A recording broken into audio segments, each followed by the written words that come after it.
episode 66 of the Scott Gibson podcast. Good evening, good afternoon, good morning, good night, wherever you are, wherever you're listening. Howdy doody, howdy doody. I am Scott Gibson. Who else would I be? This is the Scott Gibson Show. Thanks for joining me for another week here at the podcast HQ. It's what a week, What a week. It's we're still very much inside the coops, slowly going insane, waiting until Armageddon comes to collect us all. But it's been an incredibly difficult week for I. On the diet, as most of us are. New year, new me, you know. If the apocalypse has taught us anything, it's that this may be never ending. And when it does end, the world could be a very different place. It could be a situation where we have to forage for our food. Can you imagine? Can you imagine? The roll of the dice. Is this mushroom edible or poisonous? There's only one way to find it. Stick it in your mouth, and if you haven't blown your arsehole out within 5 minutes, you've got a tasty meal in your hands. So in a world where we may have to forage, possibly build shelters outside in the cold wilderness of the vast COVID apocalyptic wasteland that will greet us in years to come, you're going to have that, that kind of Adam and Eve, that hunter, Tarzan, big up top, slender, zero body fat, Bruce Lee with a bit more timber, You're going to have to eat stripped down.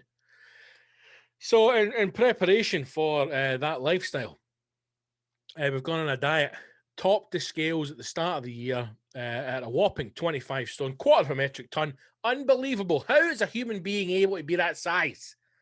I don't know.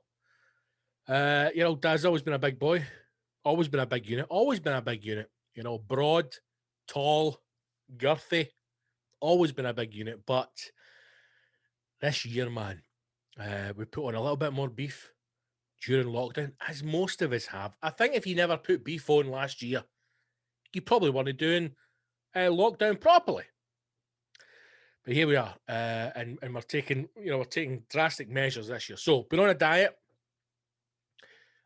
Started doing the Weight Watchers with my other half, my amazing girlfriend, who I don't think needs to lose weight, but she needs. I don't know if it's a woman's thing where they feel as if they constantly need to lose weight. I think she's amazing as she is. She's perfect, but she feels like she wants to lose weight. And I suppose, listen, what makes you happy? It's about being happy in here, and it's about being happy in here. Oddly enough, if you take care of your happiness upstairs, your happiness downstairs tends to follow suit. I don't mean if you live in, an up and downstairs house, in which case take care of your mental health. Is what I mean. Take care of the mental health, the physical health shall follow. Now, if you are, if you're not an able-bodied person, i.e., a disabled, then you can avoid the mental health in your world. You're never going to get a pair of dirty trainers. But for those of us who can and walk amongst us, what am I trying to say? Look upstairs, take care of. Listen, anyway. So started the diet, moved the phone out of the way, and went on the Weight Watchers. My opinion of Weight Watchers has not changed. I once did Weight Watchers many moons ago, probably 10 years ago, maybe even longer. And back then was the days before apps, or apps really weren't prominent in the world of online weight loss. Weight Watchers back then was you had to go to a church hall, or a community centre, and you'd meet with other fat people, and they would tell you about their fat experience as a fat person, and remain there for months, sometimes never losing weight, never losing more than a couple of pounds, Sometimes the bold Sandra would do well. She'd lose 6. She'd then have a bad week. She'd put 6 back on again. And it felt as if it was that constant flux. I went along with an old flatmate of mine because she didn't want to go alone. And I remember coming in and checked in, weighed in, And even at that time, I think I was topping 20 stone. Probably more physically fit than I was now, but the woman who was running the class, her face lit up, you know, because she's obviously thinking, this could be our biggest loser here. I could turn this guy round and I'll get myself in the Weight Watchers magazine, you know? Did a week, went back, never forget it. I lost £7. Lost £7 in a week. Half a stone. Eh? And apparently I might get a badge. And now, normally there's a bit of pomp, bit of ceremony when one of the other chubsters gets the old £7 loss in a week. Apparently it's quite a big achievement in the Weight Watchers community.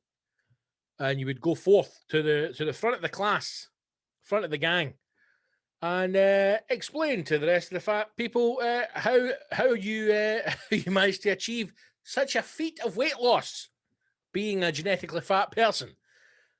And you know, my experience then was, let's just say it put me off slightly.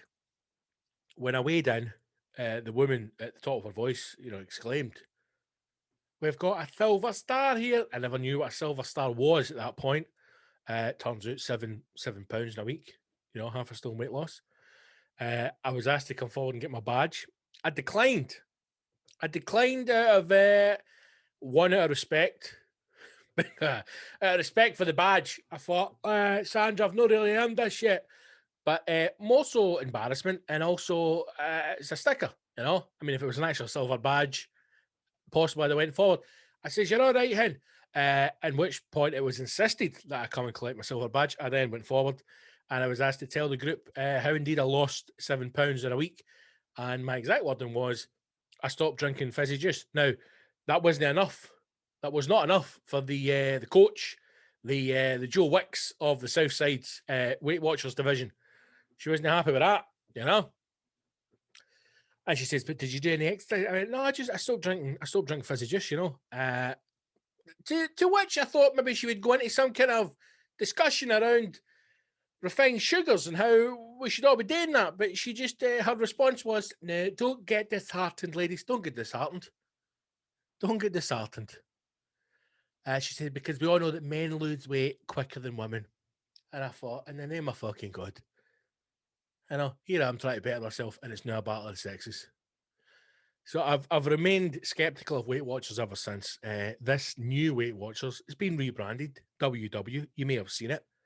They've got a lot of products in the shops in order to, you know, to pull out the fat amongst us.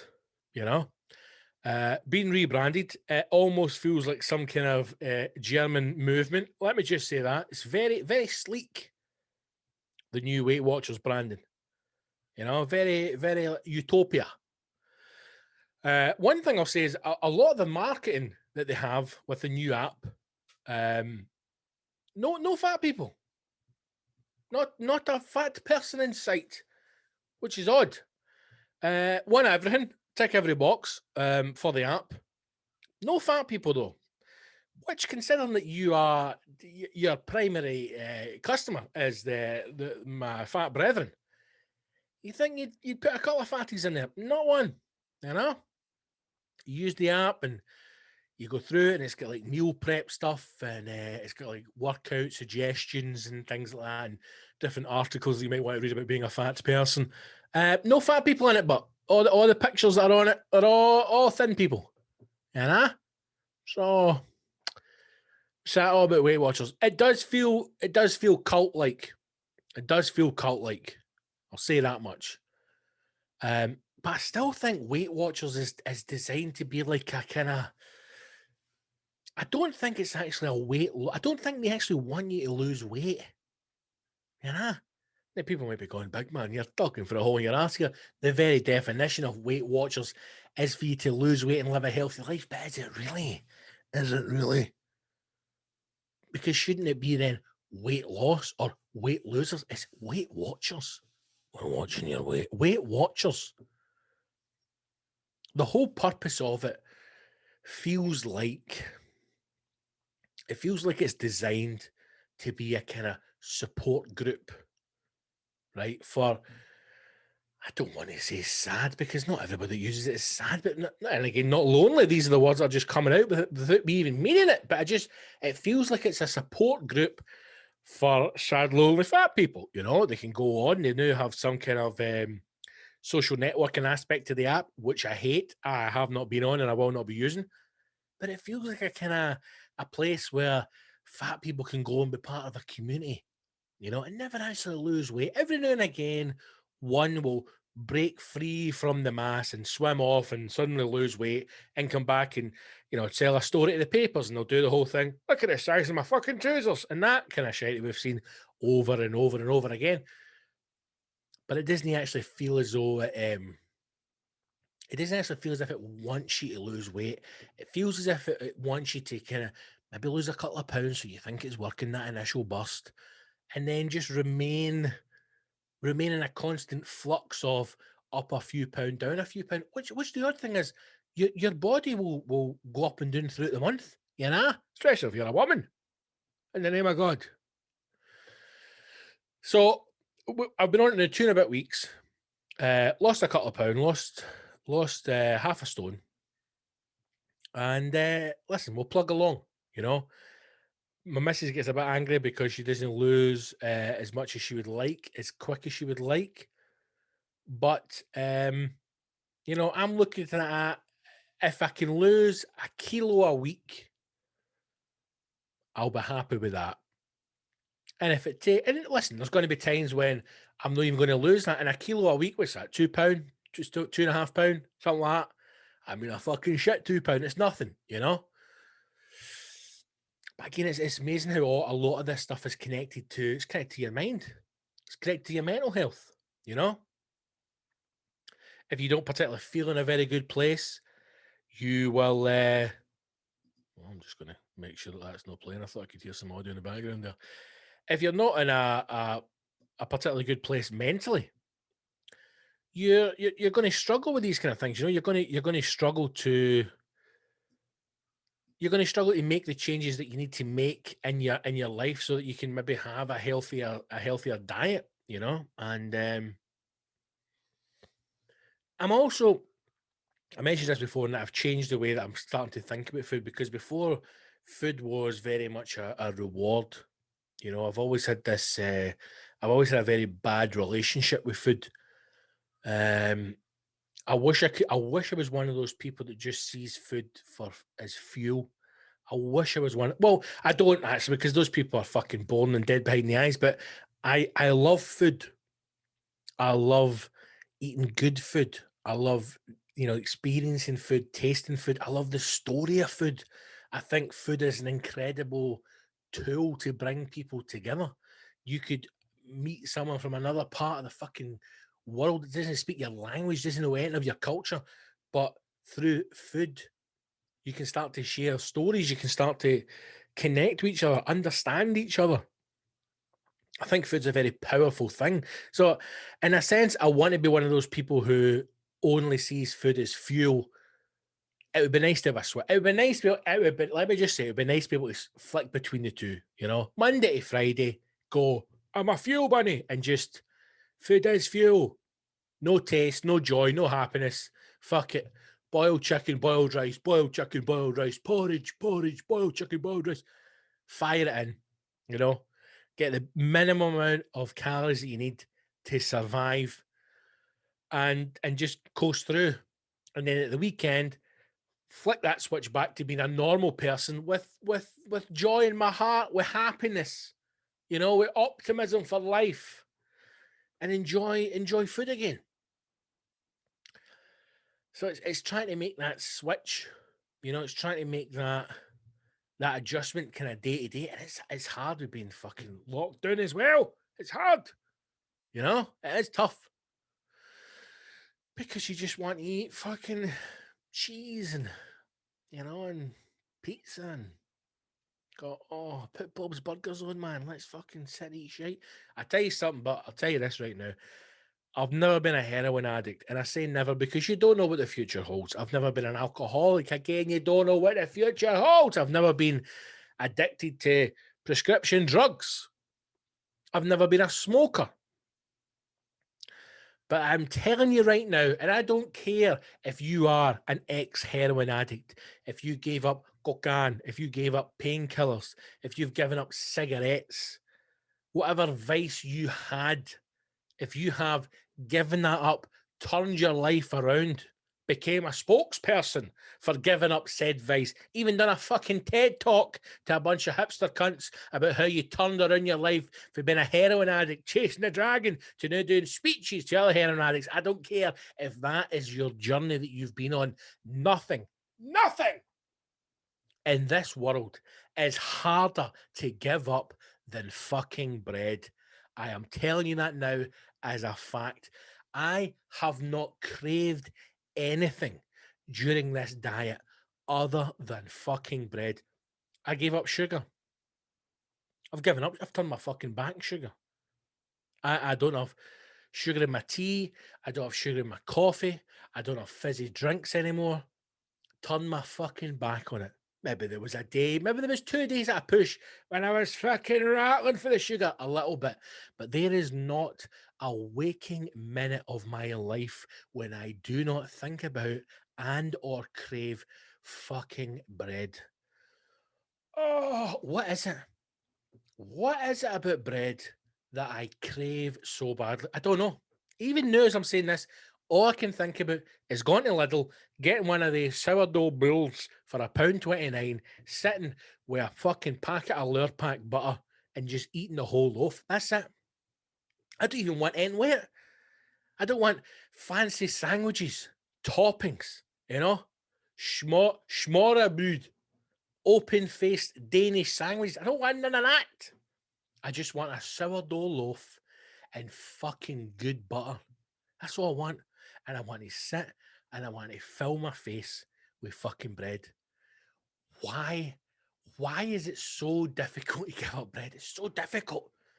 And when you're on the Weight Watchers point system, in the name of fuck, I have got an obscene amount of points because I'm a fat bastard. An obscene amount of points. You put in your weight at the start, right?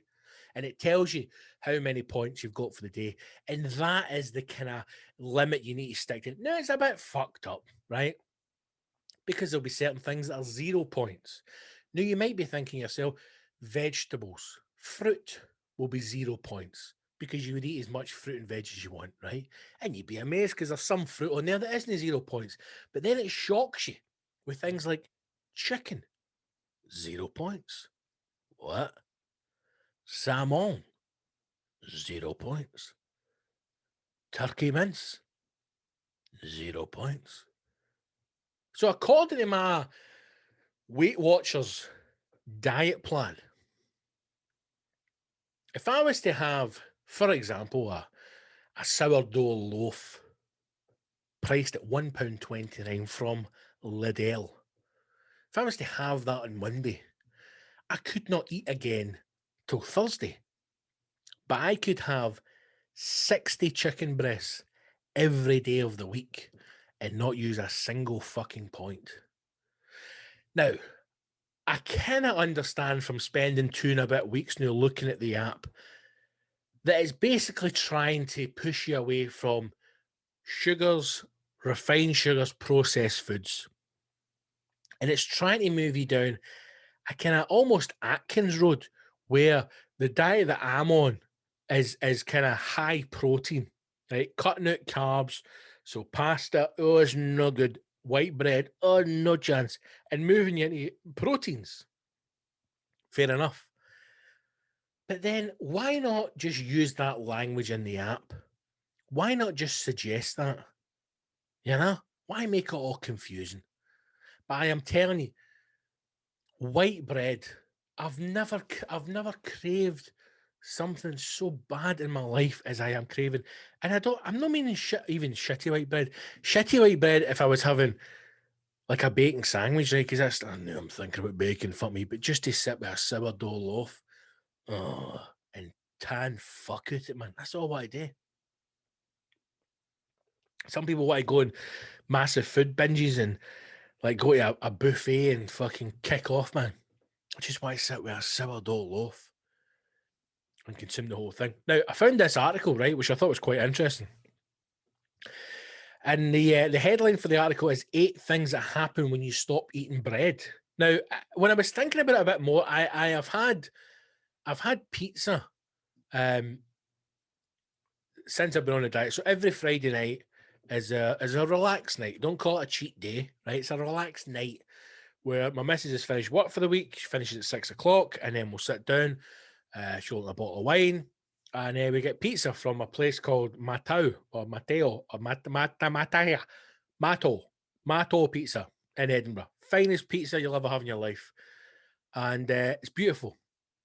It's like that kind of sourdough crust with a big puffy best pizza. Amazing, right? Neapolitan, whatever the fuck it's called, delight in a box. And I eat it and I love it and I savor it and I just go, oh God, this is amazing. And it's my bread craving for the week, right? But I tell you something, see after it, fuck me, my arse is like Mount Vesuvius. I am farting like a dying dog. And I'm starting to think, it's just the reaction that stuff's having in my body. I don't know. So this article, I was quite interested to read. As I said, 8 things that happen to you when you stop eating bread.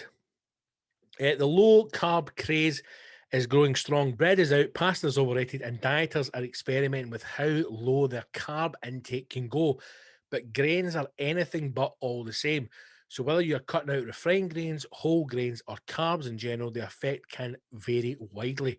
Here is a look at the wide array of things that can happen to you when you ditch the bread. 1, lose water weight. Now, this is a thing that a lot of people will do for extreme weight loss, where they do a lot of purging. You may have seen that before. People will drink things to purge the water for the body. People will take, I've known people that take laxatives. I've known people that take these diet pills, and effectively that's what it is. It's just laxatives, and they just shite out all the water and all the impurities that's in their body just for weight loss, you know? Is that a good thing? I mean, probably not. I don't know enough about it, but it's certainly something I'm not interested in doing. When you reduce your carb intake, the first thing you notice is how quickly, even magically, the weight falls off. But it's not fat you're losing, it's water. When carbs are stored in the body in the form of glycogen, each gram of carbohydrate stores 3 to 4 times its weight in water, says dietitian and strength coach Marie Sapano. So as soon as you cut the carbs and start using glycogen stores, you'll get a good amount of water weight. There you go. Second thing can happen to you, you catch the low carb flu. Now, I've heard a lot of people mention this, talking about cutting out carbs in your diet, especially bread. Carbs are the brain's main source of energy. When a person cuts down on carbs, the brain is running on fumes, especially as glycogen stores get low and become depleted. Eventually, once all the glycogen is gone, your body breaks down fat and runs off little carbon fragments called ketones. The result, bad breath. I mean, this is delightful. Bad breath, dry mouth, tiredness, weakness, dizziness, insomnia, nausea, and brain fog. Basically, you feel like you have the flu. Eventually, your body adapts to running on ketones so you don't feel so bad, but they still aren't your body's preferred fuel source. So effectively what that's saying is that your body's telling you it needs fucking carbs. Now, I understand all this dietary stuff and weight loss stuff is a balance. My body just wants sourdough bread, for the love of fucking God. Imagine all that just because you're not getting any carbs or you've stopped eating bread. Your breath stinks, you got a dry mouth, you're tired, you're weak, and you're dizzy. Have a fucking peace, my man. 3, cravings subside. Apparently, refined carbohydrates are infamous for sending your blood sugar levels through the roof, only for them to crash back down again. Recent research suggests that the roller coaster ride activates addiction centers in the brain, leading to subsequent cravings. Your risk of heart disease and diabetes goes up or down. Types of grains you cut make a big difference. For instance, a 2014 study found that refined carbohydrates drive up the body's levels of fatty acid to raise the risk of heart disease and type 2 diabetes. Meanwhile, according to the American Heart Association, whole grains can improve blood cholesterol levels and lower the risk of heart disease, stroke, obesity, and type 2 diabetes. The choice is clear. So from this, whole grains is a thing that we should be having in our diet. Energy levels drop. We've talked about that. You can't poop, right? That's the thing. Now, it's going to take a lot more than no eating bread to stop me shitting. I'm a 3 a day man. 3 a day. Morning, afternoon, night. Set your clock by it. Get up in the morning, walk the dog, bring the dog back. Dog gets his breakfast. I have a coffee. Morning shit. Do a bit of work. Take the dog out for a walk. Come back. Have my lunch. Afternoon shit. Evening. Walk the dog. Come in. Have my dinner. Evening shit. 3 a day. I've been a 3 a day man for as long as I can remember. I've said this to some friends and they've went, in the name of God, mate, something's wrong with me. 3 a day. I would say if you're not having 3 shits a day, something's wrong with you. See these people, like women, they go, I only shit once a fortnight. And even then, it's just like a wee nugget. It's not even a real, what the fuck is wrong with you? 3 a day. And I mean shits. I mean like a full-blown, like a shit. I don't mean, I'm not going in there firing out a couple of nuggets. I'm talking 3 proper jobbies, man. 3 a day. Set your fucking clock by me, man. I would say if you're not having 3 a day, I would say you get issues, man. I say you need to speak to your GP. Gillian McKECHNIE would go mental if she saw my top up there. Whole grain intake is a major player in how much fibre you get. According to a recent study, found that 92% of American adults, so I'm assuming this is an American article, don't get enough of the grains fibre, the ingredient part of plants. Light grains not only helps stabilize blood sugar levels, reduce the risk of obesity and chronic disease, but keeps your bathroom habits regular. I must be getting plenty of grains then. You get really moody, apparently, if you cut out bread and certain grains, and your workouts suffer as well for carbohydrates. Carbohydrates are the body's primary source of energy for fueling all exercise, including both endurance and resistance training. Cut carbs and your energy will drop. Decrease your levels of your body's stored carbohydrates and your ability to produce force and power will decrease. And the suckier your workouts will be. I mean, imagine using the word suckier in an actual medical article. But there you go. They are Americans. I mean, from that, what it's telling me is, all right, I'm getting grains in, right? I'm back loving the porridge again, having porridge, my breakfast. That's a great. I suppose it's all educational, isn't it? It's understanding what is a grain. Is rice a grain? Yes, it is. Is rice better for you than pasta? Possibly. Is brown rice better than all the other rices? Maybe it is. I just cannot get away from this craving for sourdough bread. I can't get away from it. I'm telling you, I will stand by that.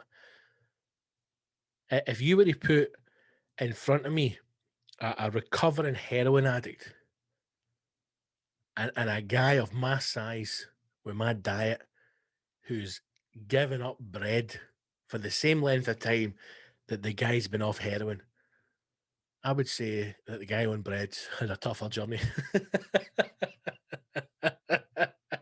Can you check any rehab for bread addiction? That's the kind of celebrity I want to be. Checking out the Betty Ford Clinic this week for, you get some guy coming out, some A-list Hollywood celebrity for like sex addiction, right? As most of the fucking Hollywooders go in, Michael Douglas and all, they go, you're mad on the shagging, man. Somebody's coming out, heroin addict, alcohol abuse. World famous comedian Scott Gibson checked out the Betty Ford Clinic after his addiction to sourdough bread. Sources close to the comedian claim he was on 6 bills a day. A habit that costs in excess of £12.50 every single day spent on sourdough. His publicist says he's recovering quietly at home and wishes the press and media to respect his privacy during this difficult time. I must be able to check in. I need to check in my addiction, hen. And what is the addiction? Sourdough loaves. In particular, for Lidl. Oh, giving up the bread. Hardest thing I'll ever do. And I'm not going to do it. I'm just going to limit my intake. Find a bread. There must be a bread out there that's a bit better for me. You know? All the different breads in the world. That's why, and listen, I know we're going off on a tangent here, but it's my show. We'll go off on whatever fucking tangent we want. That is why, in my opinion, Chinese food will never be considered anywhere near some of the great cuisine in the world, in my opinion, because they have a severe lack of bread options. That's it. Indian, beautiful naans, chapatis, incredible breads. You know, all over Europe, incredible bread options. China, fuck all. What did they get you? A sweet sticky bun that's filled with fucking common pork? No, not good. But whatever you are, if you are on a diet, if you are trying to lose weight at the start of this year, you know, I hope you put an extra notch in that belt soon. And whatever you do not deny yourself bread. Just don't do it, man. Have some bread. You deserve it. You deserve it. I was asked a question for the Sunday service at the weekend just gone, which I never got a chance to answer. Two people had actually asked it, and if you, the Sunday service is the Patreon only podcast that goes out every single Sunday. If you enjoy the show and you're not part of the Patreon, then please do consider signing up. Patreon.com/Big Scott Gibson, patreon.com/Big Scott Gibson. You can sign up for $5, £4.50, I think it is, for the month. £1 a week, worth every penny. You get access to all of the special content, including the Patreon only episode Sunday service, which goes out every single Sunday. So sign up now. Links are on all the social media and also on my website, bigscottgibson.com. So check that out. But one of the questions that was asked, which I never got a chance to answer on the Sunday service, and I do apologize for that, was what job would I be doing in the normal world if I wasn't a comedian, or I was forced back into the normal world, which we might be if this continues. What job would I do? Now, the strange thing is that I have, since lockdown, I had a very difficult time at the start of lockdown when everything just collapsed, because I had a good 4 or 5 months when I was completely reliant on my missus on the other half. You know, there was nothing coming in. And it was a difficult, really difficult time, you know, because you had gone from being, well, I had gone from being not the breadwinner, because that's never, we don't have that relationship, but I had gone from, you know, making enough to live, if you like, to then not even making enough to survive, you know, if that makes sense. I've never been great with money. I've never been great with the business, with the comedy industry. I've never been great at kind of pursuing the business side of it. So I when COVID hit, obviously the whole diary went. We lost everything that was booked in, and it showed you how fragile the job was. Now, I've been very fortunate and very lucky that over the course of last year, 2020, I managed to build this podcast through the Patreon and the hashtag show. We managed to build it to a point where I could at least pay my rent. You know, not at the point where you know, I still want the podcast to grow, and it will do as we continue down the road and we start to get more people on board, and we start to get in a position where we can make put the show into a place where I want it to be. I would like us to have a studio, a place that's kind of purpose built for it. At that stage, I'd like to have some more guests in and really make the podcast a show. You know, I know in my head where I want to take it to, and that will happen, and that will come eventually. But I've been very lucky that I can at least build it to a point, and that is all down to you guys, and thank you to you for that. That I can at least justify, if you like, the time that it takes to record these, edit them, put them together. I can now justify that because I'm at least able to pay my rent from it. Still not in a great place, because you know you're still slowly moving forward, and you're always conscious of the past as well, and you're thinking, this is where you used to be, but you're not going to get there without gigging again, right? So I had looked into going back to work again, and it reminded me of how it's annoying. Annoying's probably the wrong word, but just how desperate the whole job process is. When the best situation to be in is when you're in a job and you have a job and you're maybe looking to move on, and it's maybe not a necessary move. Maybe it's a career move upwards, maybe it's a career move sideways, just for a different business or whatever. That's probably the best situation to be in, because if you get the job, great, and if you don't, there's maybe no real change to your current situation. You're happy enough where you are. But when you're in a position that you need work or you're desperate for work, it's a horrible place to be in, And from going from having 10 years of being in stand-up, it's a massive gap that's in any CV. And it was really tough, I found myself applying for a lot of jobs. I was getting nowhere. I wasn't getting any interviews at all, filling out so many online applications. I had one interview for the whole time. I had an interview for, believe it or not, Lidl's warehouse. Went along, and even then sitting in the car park, and there's an element of you thinking, God, this is the situation we're in now, where I never thought we would be back looking for what would be classed as a normal job again. And went in, and then strangely enough, really enjoyed the interview. The interview went really well, and was gutted when I never got it, because I thought, hey, that would have been a decent job. The hours would have been good, kind of night shift through the night would have kept me going, and didn't get it. And then oddly felt as though, why am I feeling gutted when I suppose in the back of my head, I never really wanted it anyway. I wanted to go back to gigging again. And this was around about June time. So then you start to think to yourself, right, well, it's June, we're going to be back gigging again in August, September, so don't worry about it. And then that rolls around, it never comes. In between that time, you've applied for some more jobs and you don't get there. And the whole time I was thinking, it must be a horrible situation to be in now, especially with the pandemic. If you have lost your job and you are desperately looking for something else, and there are literally thousands of people going for your job. I made the mistake once of going on a website, and it told me how many people had applied for the role. And the job that I was applying for was in a depot in Edinburgh.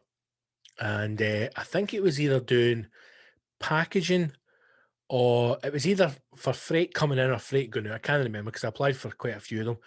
But this one had 3,500 people had applied for it, and there was one position. And I'm just thinking, what's the point? And I remember thinking that. I remember sitting at this very desk thinking, what is the fucking point? I don't know what's going to happen. And it must be a really hard situation to be in when you are desperate. And that's why I, even now, and I don't want to keep going on about COVID, man, because we do it every fucking week, but that's now, it's always in my head that I'm thinking, it doesn't feel as if we are living in the real world anymore, because there are thousands, tens of thousands, probably hundreds of thousands of people in Scotland alone who will be under immense pressure for work, struggling month on month, And the odd thing is, I sometimes forget that, or I sometimes think that I'm not in that position, and we are, me and the missus alone, we are struggling through there. But I suppose it's a struggle that's of our own doing. We live in the most expensive city in this country. Edinburgh's the most, again, 2019, when the last report comes out, Edinburgh is the most expensive city to live in the whole of the UK, right? So the argument would be, we probably don't have to be here, but Yasmin's work is here, so she has to be here for our job. Because we live in Edinburgh, it's incredibly expensive to rent here, So we are struggling, because I've never been in a place where I have to pay so much for my rent, but that's the situation that we're in. So it's a hard one, man. It's a real hard one, and often I think, often I do think, God, we've probably not really seen the full impact of this pandemic yet. As it continues to grow and more people find themselves in a situation where they're desperately looking for some form of income. But the job itself, when I was looking for stuff, I was literally applying for anything. I was applying for stuff that I'd be interested in, and then when I actually started to think, right, if I was going to have to go back to work, you know, a normal job again, or I wanted to go back and do a career change, there was only two things I really wanted to do. And these probably will be the two things that I would say I would love to do as a normal job. Before I started comedy, before I became a comedian full time, I'd worked in call centers for years, and I have always said, as long as I never have to go back in a call center, I'll always be happy. You know, I'll always be winning at life, because it's a horrible environment to be in. It really is. And so the two things that I would do is, one is a normal job, like, you know, that most people would do. Oddly, as a delivery driver, I would love to be a delivery driver. Well, I wouldn't love to be, I want to get back gigging again, but I would love to do that as a job if I had the option. The idea of just being in a van, radio on, few podcasts, you know, doing my deliveries, I'd be quite happy with that. I would be content. I could be quite a happy wee man if I could do that. In an ideal world, you know, if I knew now the type of person that I am, in the sense of, like, I enjoy my own company, and if I could maybe go back to when I was younger, you know, first thing I'd say is get a fucking trade. But if I never get a trade, you know, maybe long distance lorry driving or something like that, I think that would be a cool job to do. I could do that quite easily. Sit in the cab, me and the tour manager, cut a podcast on, you know, take some deliveries, delivering the tulips to Amsterdam, whatever it may be. Delivery driver definitely is something that I could do quite happily. I think if I had to do a normal job, or what we class a normal job, pick up the van, get all my parcels in, podcast on, just go and do my orders. No real boss, you know, no office, no. Aye, that would be perfect for me. And the only other thing that I would really want to do if I had the option would be to do something involved in food, whether that be in a kitchen, whether it be in a cafe, even something like, you know, a food truck. I would love to do that, man. I mean, it's something that I think about often enough that I'm starting to give it real thought. I have these kind of wee fleets of fancy, these wee kind of daydreams where I think, you know, I could easily do something like that, you know, try my best to get, you know, some money together, maybe buy a wee food van, maybe think of something that's a bit niche or something that would stand out a little bit, and try and bring that to a food market, or find a place to set up and kind of build it for there, you know. And I think because I have these thoughts so often, I think that might be something that I might do in the future. It's something that could tie in quite nicely with comedy, you know, because I'll always tour. I'll always tour. So that might be quite nice. That would be something that would tie in all my passions, you know, and also give you the creative outlet as well. And that I could do in the podcast, because I want to keep the shows going. I could continue to write comedy, and I can tour at my own pace and go to the venues I want to go to, and be involved in some kind of food environment in some way. I don't know.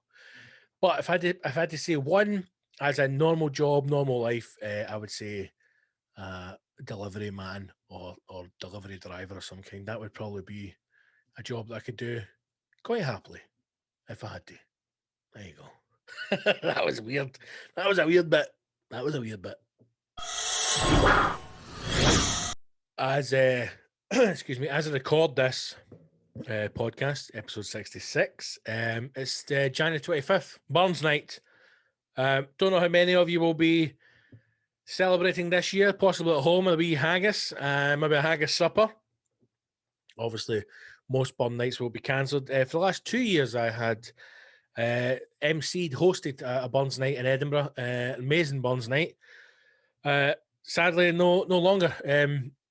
Thinking back to when we did it last year, but obviously with the way the world is, it sadly has not happened. So no Burns tonight, but 25th, January 25th is of course Burns Night, widely celebrated across Scotland and the world. Oddly enough, I don't think that Burns gets enough publicity, enough promo as it should, you know. I personally think it should be a national holiday in Scotland, Burns Night. I think it should be a far bigger celebration than it is. And I think more should be made of it. But, you know, as is the way with most Scottish things, it seems to be a kind of, you know, hoity-toity thing, and the rest of us just pick up. But so Burns Night, traditionally celebrated. Scottish attire music, including the Auld Lang Syne, which is obviously the famous Burns song. There's also a Burns Supper, which a lot of people are kind of unsure of. Many will celebrate with friends and family. Obviously not this year. Feast upon different dishes, including haggis. So when is Burns Night and when is it? So Burns Night is originally the anniversary. So originally celebrated on the anniversary of Burns' death, which was, I believe, the 21st of January. However, Burns Night is now celebrated on the poet's birthday, which is January 25th. First Burns Supper was held in 1801, and since then, new rituals have been added as families and friends come together, but the main purpose of the day is to celebrate Burns, often considered one of greatest Scots in history. I don't think anybody or no one Scottish could argue with that. He was a bit of a shagger and he loved a bevy, but my God, could he write a poem? This traditional Burns Night could involve readings of his work and his traditional Burns Supper, which obviously involves the haggis. Now, a lot of people still don't know what haggis is. You'll see these wee images going about that people think that haggis is a real thing, like something the size of a guinea pig running about with 3 legs up the Highlands. It is, of course, a lot of shite. It's basically all the bits of the sheep or the animal, or fucking mashed up and cooked in a sheep's stomach. You know, is what haggis is. I suppose. I think the biggest thing with haggis is the spice mix, because there is spices in it. So I think when you find a lot of butchers, like, I think the thing that they guard, the secret that they guard, is the spice blend that they put in it, and the different grains as well. So haggis is a type of savoury pudding. I imagine this was written by an English person. The main ingredient of the haggis includes the liver, heart, and lungs of a sheep, minced and mixed with beef or mutton suet, and oatmeal, and seasoned with onion, cayenne pepper, and other spices. The mixture is packed into a sheep's stomach and then boiled. Now, obviously, most of the haggis that you buy in the supermarkets is not in a sheep's stomach, but if you ever get a real haggis, a traditional haggis, if you find a butcher's that makes their own haggis, there is something about a real haggis in a sheep's stomach that does taste better. And when you say things like it sounds disgusting, but it's like anything else. Like, you get that kind of membrane, you know, that kind of stuff. It looks like a spider's web, which is like the lining of their stomach as well, and they wrap like pork in it to cook it. So whenever you get a haggis in a real sheep's stomach, it does taste different. It really does. I don't know if it just steams differently. I don't know if it's the consistency, the thickness of it. I don't know if it imparts flavour in it. I don't imagine it does, but there's certainly something about getting a really good haggis. And haggis is just like anything else. It's like, you know, it's like any kind of processed food, in a sense that you can get very, very good haggis and really shit haggis, you know? Like, I always compare it like steak pies. You can get a really, really good steak pie, and you can get a fucking god-awful steak pie. And there's different variants of that in haggis. But I think if you can get a real one in the sheep's stomach, especially when you cut in it, it kind of, the consistency of the stomach lining rather than the kind of fake linings that they put, or the man-made casings, it just cuts differently and feels differently. Real haggis is amazing, man. I'm getting myself hungry again. Fucking hell. Mixtures packed in a sheep's stomach and then boiled. Haggis is traditionally served with a classic side of neeps and tatties, which is turnip and potatoes, with a whiskey sauce. Put a wee bit of whiskey over it. Sometimes you get a whiskey cream sauce. Sometimes it's got mustard in it and whatnot. You obviously get vegetarian haggis as well, and which is vegans can have too. BBC Good Food have a vegetarian alternative, which you can make yourself. Why don't you fuck off? As you think about preparing the food for the night, you might want to get into the spirit. Many musicians recorded songs, either directly quoting Burns' poems or inspired by them. And then it's giving you an example of some of the tracks that have been inspired by Burns' songs. Red Red Rose by Camera Obscura, My Heart in the Highlands, Christopher Boers Broadbent, whoever the fuck that is, Banks and Braes, Dougie MacLean, A Man's a Man for all that, Sheena Wellington, and Old Lang Syne by Rod Stewart. Jesus Christ. I'm looking here at some of the poems that Robert Burns has written, because here's the thing is, I always find it amazing the fact that we never studied any of this stuff in school. You know, I still find it amazing that most of my time in high school, in history, for example, all we fucking learned about was the fucking Germans. That's it. The fucking Nazis, the fucking Germans, the shitty Second World War. That's all we fucking did in history. Every bastard in time you're in history. The fucking Nazis, the fucking Germans, and not even good stuff. Not even learning about camps, not even learning about like interesting things like the fact that before the Second World War, Germany fucking loved Hitler. They fucking loved the bastard. Not even learning about stuff like that. The fact that there was no unemployment in Germany. The Nazis were responsible for much of the development of the Autobahn. You know?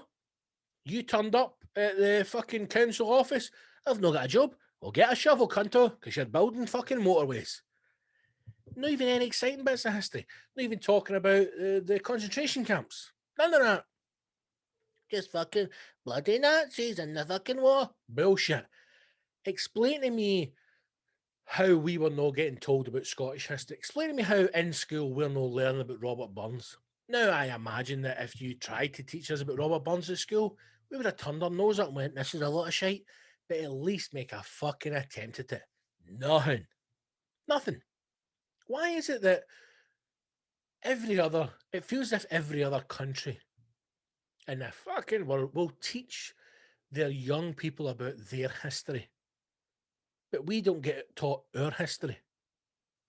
Now, even if people's argument is, but there was a time when, you know, the UK was a right bastard to people, then fucking teach young children about that. Teach them about the empire. Teach young kids about the absolute atrocities that the British Empire has caused upon people. And especially in Scottish schools, teach us about Burns. Make it part of our culture. Make it something fun. Make it something cool. Don't allow the fucking BBC Scotland to get involved because they'll make it shite. But make it part of the culture. Make it part of the education. But never get anything. But some people, or most people, will know anyway the Burns poems. So some of his most famous poems: the Selkirk Grace.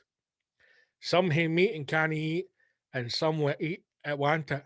But we had meat and we can eat, so let the Lord be thanked. Selkirk Grace, Auld Lang Syne, obviously everyone knows that. What else we got? A man's a man and all that. My love is like a red, red rose. Some famous ones. To a louse and to a mouse, addressed to the haggis. Most people have heard that as well. I've just seen a picture of haggis here with boiled potatoes and a tomato salad. Get fucked, you stupid piece of shit. Robert Burns quotes to celebrate the bird.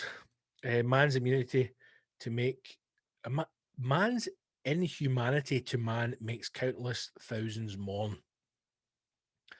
The wide world is all before us, but a world without a friend. I don't even know what's going on here. But yes, Robert Burns, 25th of January. So, were you celebrating Burns? Who knows? I like I said, I had hosted a Burns night for Burns and Beyond in Edinburgh, which is I think it lasts for a week, maybe in 2 weeks. They do a whole lot of things in Rose Street in Edinburgh. Well, they did when we could live our lives like normal people. And the first time I did it was 2 years ago. So I emceed, hosted a Burns night, and they have different dancers, they have different performers, they have people reading the speeches and doing different addresses, and it was both of them, both the occasions were amazing nights, tremendous nights. I was amazed at the amount of tourists that were there. You know, I mean, obviously not because it's Edinburgh, but the amount of American tourists who were there who have a connection to Scotland because of their heritage. So their grandparents or their great grandparents were from Scotland, and they themselves feel a connection to Scotland and had come back specifically for Burns to be in Edinburgh at Burns, and we're delighted. We're over the moon to be there, you know, and almost felt as if they were home in a sense, which I found mind blowing to even understand. But it was an amazing night, both years, both nights, amazing nights, and something that something that I wish I had went to when I was younger, you know, something that I wish had been more accessible to me when I was in my early teens, early 20s, because it was an amazing night. It really was. And I could do a bit of haggis, a couple of scalps, Johnny Walker sponsoring it, and a couple of Johnny Walker cocktails. Lovely jubbly. And a good wee night. So, yeah, very sad. I was actually thinking about it the other day. Very sad that we've not been able to do that this year, but then, you know, COVID has taken quite a lot from us. So, if you are celebrating Burns, you know, enjoy it. There's a wee place, what's it called? Is it called the Haggis Shop or the Haggis Van or something like that? There was a haggis when I was doing the Fringe last time when the Fringe was on. There was a stall within Tolbooth that was selling haggis, and obviously my missus is vegetarian, so she wasn't going to have proper haggis. Although there is a couple of times when I do wish that she would eat meat. Never force it upon anyone, but I make a cracking Balmoral chicken, let me tell you that. I'd love to be able to make her that for dinner, but she can't eat it. And the first time having haggis, I was like, I wish you could taste haggis. And then I realised that they sold vegetarian haggis. Again, it's something that I would never have and I forget exists, because I would never have vegetarian haggis because I would have normal haggis. And she wasn't really that interested in trying it. And I says, look, try it, man. Just try it. What's the worst that can happen? And she loved it. Absolutely loved it. So that became a wee thing when we were quickly trying to get something to eat before diving between gigs. We would come out and the haggis people were there. And get a wee bit of haggis for me and vegetarian haggis for her. So if you are having a Burns or you had a Burns as you're now listening to this, I hope you enjoyed it. And if not, then make sure you do it next year. Make something of it. Do a little bit of reading about Burns. Look at some of the poems. It's an interesting way even how the language has changed as well, you know, and I think it's something that we should be more aware of, and certainly we should be doing more with as Robert Burns and Burns Nights. But you know, what can you do? No, I mean, we're all just trying to survive, Gibble. We're all just trying to survive. Right, before we wrap this one up, let me just say I have become obsessed by a television program. And, you know, I was going to say that I'm ashamed of myself. I don't know the man I've become. I've fallen down this trap of reality television. But let me say this. Married at First Sight Australia is arguably one of the greatest television shows that's ever existed. Because let me tell you for why. I have never known a program that delivers drama after drama after drama on a weekly episode basis. I am obsessed by it. I love it. It's amazing. In the past few years, I had developed a kind of soft spot for things like Love Island and stuff like that. I still resented it because I genuinely hateful towards the people who were on it, because I felt as though things like Love Island attracted a vapid, dead behind the eyes group of cunts. But this program, Married at First Sight Australia, it's a whole new level. I almost wish that I knew someone who watches it so that I could get in real in-depth discussion, almost do a fan podcast. That is how much I love this show. And I don't care who knows it.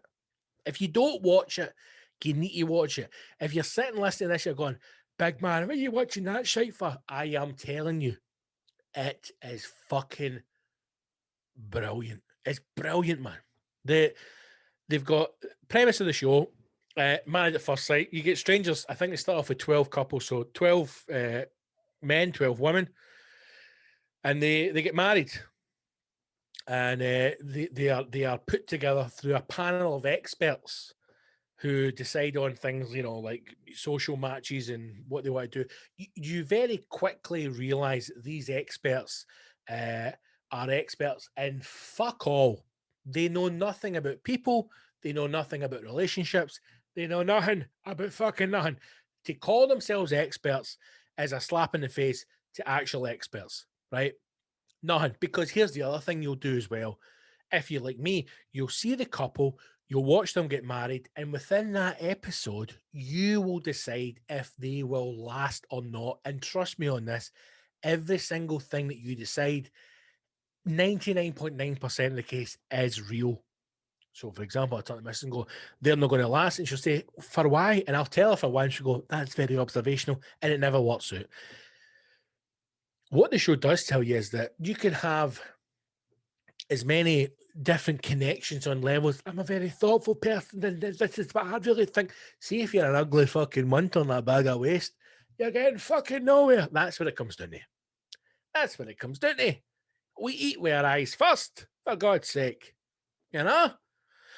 So sometimes you question the couples that get put together, and sometimes the couples stay and then they unveil a load of emotional baggage, and it's fucking brilliant. And it's just drama after drama after drama because they have people at different ages, a few youngsters in there, a few older ones in there. The youngsters are always ball bags, sorry. And then there's parts of the show when the women all get together, and then they obviously all start fighting and bitching and fucking scrapping, because that's what happens when you put a group of women together. And then the guys all get together and they just get drunk and have a good time, because men are social creatures.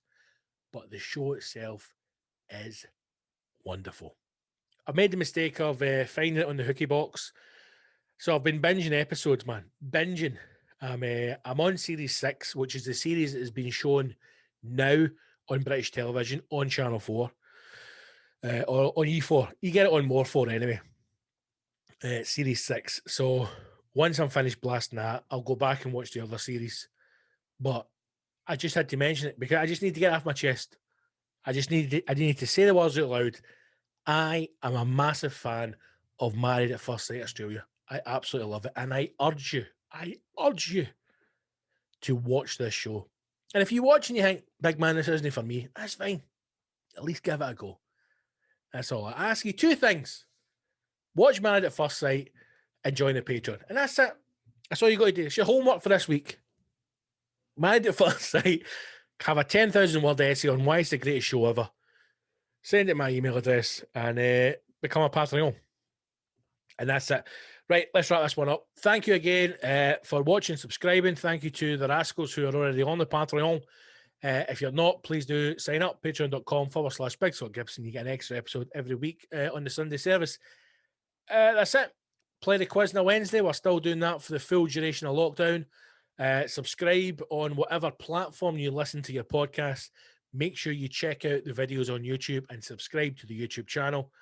And, you know, look after yourself, man. Who knows when this is all going to end? Not me and not the people in charge. So we will walk on blinded by the tomfoolery that is the Westminster government. In the meantime, you know, stay safe. Look after yourself. Wash your hands and your arsehole. And hopefully, by the grace of God, I will see you on a battlefield very soon. Onwards.